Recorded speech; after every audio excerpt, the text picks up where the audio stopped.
បាទនេះបងប្អូនទាំងអស់គ្នាថ្ងៃនេះខ្ញុំសូមបង្ហាញអំពីការបែនកក្តាប់ឬក៏ហៅថាបែនស្រូវតាមទំនៀមទម្លាប់តាមតំបន់ដែលបងប្អូនហៅហើយបន្ទាប់ពីយើងបែនស្រូវមកតាហើយដល់ខាងខ្ញុំនេះគេហៅថាជជុះកក្តាប់អញ្ចឹងដើម្បីបែនឲ្យវាស្រូវហ្នឹងវាទុនហើយយកទៅឲ្យគោស៊ីវាងាយគោស៊ីគឺគេយើងថាគោវាស្រួលស៊ីអញ្ចឹងទៅហើយការបែនកក្តាប់ទាំងអស់នេះបច្ចុប្បន្ននេះនៅក្នុងឆ្នាំ2025នេះលែងទៅជាមានហើយបំមានតិចតួចតែហើយមាននៅតាមតំបន់នេះទៅមានតិចមែនតែនការបែនក្តាប់ទាំងអស់នេះព្រោះឥឡូវសម័យទំនើប2025នេះគឺគេមាន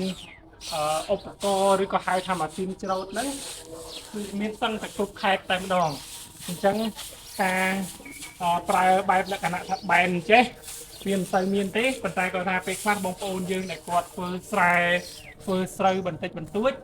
ជាលក្ខណៈគ្រួសារខ្នាតតូចឬក៏គាត់មានតិចតួចហើយស្រូវនឹងវាដួលខ្លាំងអញ្ចឹងគាត់អត់អាចហៅម៉ាស៊ីនច្រូតអីទៅច្រូតបានទេតែគាត់ត្រូវច្រូតដៃដើម្បីយកមកបែនបែបនេះហើយបងប្អូនងាកមកឃើញខាងនោះវិញកំពុងតែយើងនិយាយថាអ៊ុំស្រូវបាទអ៊ុំស្រូវលក្ខណៈបែបបុរាណព្រោះអានេះតាំងពីដើមមកតាំងពីដូនតាខ្មែរយើងតាំងពីដើមគឺគាត់ប្រើការអ៊ុំពេលដែលយើងបែនស្រូវទាំងអស់ហ្នឹងបានហើយបងប្អូនឃើញឥឡូវពេលយើងបែនហើយណែតតែស្រូវទេហើយស្រូវបងប្អូនឃើញអញ្ចឹងវាមិនមែនមានតែស្រូវសុទ្ធទេវាមានចំនេះអាលីចំបើងតូចនេះហើយពេលខ្លះស្រូវទាំងអស់នេះវាមានលក្ខណៈថាវាយើងនិយាយថាសដីវាថាសដីហ្នឹងខាងខ្ញុំហៅអញ្ចឹងវាថាវាអត់ទៅមានគ្រាប់ដែលធ្ងន់ដែលអាចយកទៅហាលហើយខ្លាយជាអង្គបានទេវាគ្រាន់តែជាសដីអញ្ចឹងត្រូវយករយបែបនេះបងប្អូនយកទៅរយបែបនេះហើយផ្លុំនឹងដើម្បីឲ្យនេះបងប្អូនមកហើយងាកមកជាមួយខ្ញុំបាទប្រកាសរបស់គ្នានេះបងប្អូនឆ្ងល់ហ៎បងប្អូនឃើញហើយគាត់ម៉ាញ់ម៉ែរបស់ខ្ញុំកំពុងតែរយស្រូវហើយមិនបានឥឡូវឃើញវាធ្លាក់មកបែបហ្នឹងអាហ្នឹងហើយគេហៅថាអង្កាមឬក៏ស្រដីអាហ្នឹងស្រុកខ្ញុំតាមទំនៀមទម្លាប់ការហៅស្រដីស្រូវដែលវានៅជាមួយស្រូវហ្នឹងវាស្រាលហើយវាអត់មានគ្រាប់ទេអញ្ចឹងយើងត្រូវរយបែបហ្នឹងឲ្យវាអស់ឲ្យវាស្អាតឲ្យវាខ្សល់តែស្រូវហ្មងទេបងប្អូនងាកមកខាងនេះវិញនេះពេលដែលយើងរយហើយតាមចង្វាក់នីមួយតាមដំណាក់កាលនីមួយហើយវាคล้ายមកជាស្រូវបែបនេះតែបងប្អូនឃើញទេคล้ายជាស្រូវបែបនេះហើយវីដេអូនេះសូមផ្ញើជូនទុកឲ្យកូនចៅចំនួនក្រោយបានស្គាល់បានឃើញព្រោះបន្តិចទៀតជឿថាសម័យជឿនលឿនទំនើបយូរទៅលែងមានការបែនស្រូវយ៉ាងអស់ហើយហេងសយជឿថាបងប្អូនយើងអត់ស្គាល់ទេបងប្អូនក្មេងៗអត់ស្គាល់ទេអញ្ចឹងឃើញស្រូវស្អាតបែបនេះអានេះគេហៅថាការបែនដោយដៃការធ្វើដោយដៃដោយមនុស្សផ្ទាល់ហើយបច្ចុប្បន្នភាគច្រើនបងប្អូនទាំងអស់គ្នាឬក៏បងប្អូនទាំងអស់គ្នាឃើញស្រូវគេហាលច្រើននៅតាមផ្ទះតាមអីកម្រមានការធ្វើការបែនដោយដៃមែនតើគឺភាគច្រើនគឺប្រើដោយម៉ាស៊ីនច្រូតស្រូវបងប្អូនទាំងអស់គ្នាបានដឹងហើយបាទហើយនេះមកមើលខាងនេះវិញទៀតហើយពេលដែលយើងបែនទាំងអស់នឹងហើយពេលយើងមើលឃើញថាស្រូវនេះវាអស់ពីចម្បាំងហើយចម្បាំងនេះក៏រៀងទុកដែរយើងត្រូវជជុះបែបនេះបាទហើយនេះតាមនេះជជុះបែបនឹង2ទៅ3ដងអញ្ចឹងទៅតាមបាទ2 3ដងហើយកន្លែងនេះយើងដាក់ម្ដុំនេះទៅហើយជជុះទៀតជជុះដើម្បីឲ្យស្រូវដែលវាមានដល់1 2 3ដែលវាជាប់នៅនឹងចម្បាំងនេះឲ្យវាធ្លាក់អស់ព្រោះពីដើមមកបើសិនថាវីដេអូមួយនេះចាស់គាត់ឃើញបាទគាត់ថានិយាយទៅគឺមានក្បួនខ្នាតច្រើនណាស់នៃការបែននឹងជួនកាលអ្នកខ្លះគាត់អត់បែនដោយការប្រើជើងដូចខ្ញុំបែនមិញនេះទេខ្លះទៀតគាត់គេមានចង់និយាយថានោះគេមានឈើមានអីមួយគេវាយវិញគេវាយផោងវាយធ្វើមិនឲ្យជ្រុះស្រូវអស់ហើយមួយវិញទៀតមិនមានត្រឹមតែវាយហ្នឹងឯការខ្ញុំនៅកើតតន់ចំនួនតាខ្ញុំស្មានទុកតាក៏ស្លាប់អស់ហើយប៉ុន្តែ គឺគាត់មានគោមានក្របីច្រើនឲ្យតែម៉ោង4កន្លះអីម៉ោង5អីគាត់ចាប់ដើមយកគោហ្នឹងគាត់ក្រាលតង់មួយហើយស្រូវគាត់ដាក់ឲ្យច្រើនអញ្ចឹងគ្រួចបន្ទាប់មកគាត់ដឹកគោដឹកក្របីហ្នឹងដឹកជុំវិញហ្នឹងចុះឡើងហើយអ្នកដឹកផ្សេងអ្នកមានគេចាហាយហ្នឹងគេហៅចាហាយដើម្បីកាយគាស់នេះគាស់អាទាំងអស់ហ្នឹងគាស់វាបដូរផ្លាស់គ្នាចុះឡើងដើម្បីឲ្យពេលដែលគោជន់ទៅមកពាក្យតិចបាទដើម្បីឲ្យគោជន់ទៅវាជ្រុះស្រូវនេះអាស្រូវជាប់ចេះជ្រុះអស់ពេលកាលណាតែជ្រុះអស់អានេះអត់ទៅទេអានេះមិនបានបែនទៅអត់ដាច់ដោយសារតែភាគច្រើនគឺផតតែងចង់និយាយថាអត់វាអត់មានគ្រាប់តែបងប្អូនអត់មានគ្រាប់ទេហើយអានេះអញ្ចឹងអត់អីដែរយើងទុកយើងយកគាត់មកឲ្យទីបាននិយាយទៅការធ្វើស្រែការបែនស្រូវការប្រមូលផលស្រូវតាមលក្ខណៈបែបបុរាណគឺ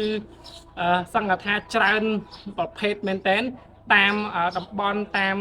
ទំនៀមទម្លាប់តាមការធ្វើតាមផ្ទះនីមួយៗឬក៏តាមបរិបទនៃការរស់នៅនីមួយៗប៉ុន្តែសង្កត់ថាឥឡូវបច្ចុប្បន្នហ្នឹងកម្របានឃើញមែនទែនបងប្អូនទាំងអស់គ្នាអញ្ចឹងថ្ងៃនេះខ្ញុំបាទប្រធានយូមួយនេះធ្វើវីដេអូនេះគោលបំណងគឺដើម្បីទុកជាអនុស្សាវរីយ៍ឲ្យកូនចៅយើងចំនួនក្រោយបានឃើញបានស្គាល់បានដឹងប៉ុន្តែមិញនេះឥឡូវតិចទៀតហ្នឹងគឺខ្ញុំនឹងបែន2 3កដាប់ឲ្យបងប្អូនទាំងអស់គ្នាបានឃើញបានដឹងសិនព្រោះមិញនេះចង្វាក់ផលិតការមកតាន់ឥឡូវមកសាកឲ្យបងប្អូនទាំងអស់គ្នាឃើញតបហ្មងមកឥឡូវពីអ្នកបងប្រុសមកបងប្អូននេះឲ្យនេះមកបែនមួយកដាប់បាទឲ្យបងប្អូននេះបែនមួយកដាប់បងប្អូនហើយខ្ញុំយកកដាប់ពីរនេះយកបែនដែរឲ្យបងប្អូនបានទស្សនាព្រមមិញហ្នឹងឃើញថាមកចាប់កាមេរ៉ាពីហ្នឹងទៀតឃើញថាមិញហ្នឹងគឺប្រាប់បងប្អូននៃការបែនកដាប់ប៉ុន្តែគឺអត់តបានឃើញបែនស្រូវយ៉ាងនេះតែមកចាប់ពីឲ្យឃើញជើងគាត់គង់តែបែនកដាប់តឲ្យបងប្អូនយើងបានទស្សនាហើយសង្ឃឹមថាបងប្អូនបានឃើញហើយបើសិនជាបងប្អូនយើងអំពូមីងយើងដែលគាត់ធ្លាប់ធ្វើស្រែធ្វើស្រូវឬក៏បែនកដាប់នឹងគាត់ចេះឬក៏ខ្ញុំនិយាយទៅមានពាក្យពេចន៍លើសលុះអីខ្ញុំបានទៅខាងសុខអាអាជីវត្រៃខ្ញុំមិនលើកពីអាជីពឬក៏បកកែនិយាយធ្វើខាងអីទេប៉ុន្តែខ្ញុំជាអ្នកឆ្លាញ់នៃការចែកចម្លែកឬពេលអញ្ចឹងទៅចេះតែថតដើម្បីឲ្យបងប្អូនយើងអាចឃើញជាពិសេសគោលបំណងបោកធំដើម្បីឲ្យក្មួយចំនួនក្រោយព្រោះខ្ញុំគិតថាឆ្នាំទៅមុខទៀតគឺបាក់បង់ហើយនៃការបែនស្រូវនេះគឺគេលែងធ្វើហើយព្រោះឥឡូវហ្នឹងសម័យ2025នេះក៏បាត់បង់ទាំងអស់ហើយជាច្រើននៅសល់តែយាយតាអំពូមីងយើងដែលគាត់នៅផ្ទះទេដែលគាត់លៀបបែនស្រូវនេះបានហើយជួនកាលក៏គាត់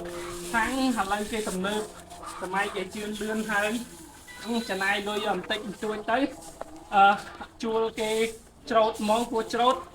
វាច្រូតតែម្ដងបានស្រេចបានស្រូវយកតែម្ដងហើយគេដឹកដល់ផ្ទះទៀតអញ្ចឹងមិនថាការធ្វើទាំងអស់នេះសង្កត់ថាបាត់បង់ហើយទៅឃើញទេបងប្អូនតាមទេហើយស្រុកខ្ញុំអានេះសូមចែកពីរនេះគឺតាមដែលខ្ញុំបានដឹងបានចេះធ្វើតាមលក្ខណៈពីយាយពីតាខ្ញុំគាត់រៀនខ្ញុំពីក្មេងមកទេអញ្ចឹងបងប្អូនទាំងអស់គ្នានៅតាមតំបន់ខេត្តផ្សេងគេធ្វើលក្ខណៈបែបណាបងប្អូនបានទស្សនាហើយកុំភ្លេចជួយ comment ឲ្យខ្ញុំបាទលោកថានយូបានដឹងផងព្រោះដើម្បីចែកចម្លែកឲ្យកូនចៅយើងចំនួនក្រោយគាត់បានស្គាល់បានដឹងព្រោះពីដើមឡើយខ្មែរយើងគឺគេធ្វើតែបែបហ្នឹងទេពីគេអត់មាន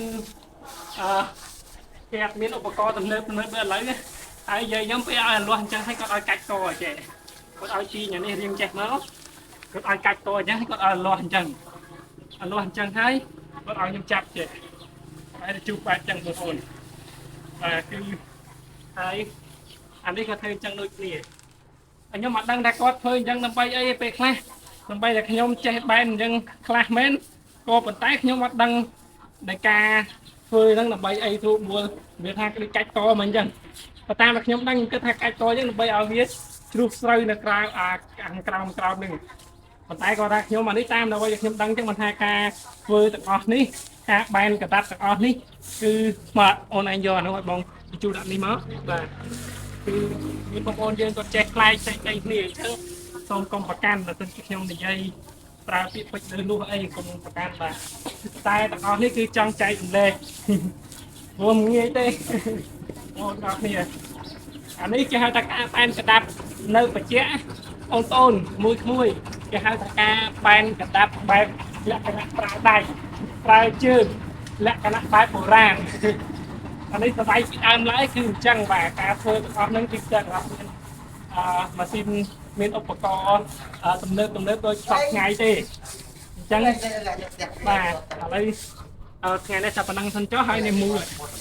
ជុះអស់ហើយអ្នកធ្វើទៅជុះទៅគឺស្រូវធ្លាក់អស់ហើយលីងអញ្ចឹងបាទពេលខ្លះគាត់ថាជើងយើងកាហាយតិចបងប្អូនតែបើសិនតែធ្លាប់បែកយូរអត់ឃើញកាហាយទេបាទជិះបែបហ្នឹងប៉ុណ្ណឹងគឺជាការស្រាច់ហើយចង្វាក់ផលិតកម្មនៃការធ្វើដូចបានឃើញមុនហ្នឹងអញ្ចឹងនេះស្រូវយើងបានមិញគាត់ថាពេលខ្លះស្រូវឥឡូវវាមិនទៅជាល្អប្រហែលទេឃើញឡើងប្រហែលកដាប់បានតែឃើញតិចជាបងប្អូនឃើញទេតម្រាំបានស្រូវយកទៅកិនហូបយើងឆ្លងកាត់ដំណាក់កាលច្រើនមែនតើបងប្អូនឃើញអញ្ចឹងអានេះនៃការធ្វើដោយដៃប៉ុន្តែបើយើងប្រើប្រាស់ម៉ាស៊ីនច្រូតឆ្វាច់ងុំច្រូតឲ្យចេញស្រូវមកស្រាប់ប៉ុន្តែការធ្វើដោយដៃចេះគឺមានច្រើនដំណាក់កាលអញ្ចឹងមានអុំស្រូវមានផ្លុំស្រូវតម្រាំបានចូលដល់យកស្រូវទៅកិនតែប៉ុណ្ណឹងអញ្ចឹងអរគុណច្រើនសម្រាប់ការតាមដានទស្សនាเพจរបស់ខ្ញុំបាទសុថានីថ្មីសូមជួយ share ជួយចែករំលែកទាំងអស់គ្នាហើយបើសិនជាចុងក្រោយខ្ញុំនិយាយទៅមានពាក្យពេចន៍លើលូខុសឆ្គងទៅណាសូមការខន្តីអភ័យទោសរាល់កំហុសខុសឆ្គងជួបខ្ញុំបាទសុថានីថ្មីវីដេអូក្រោយ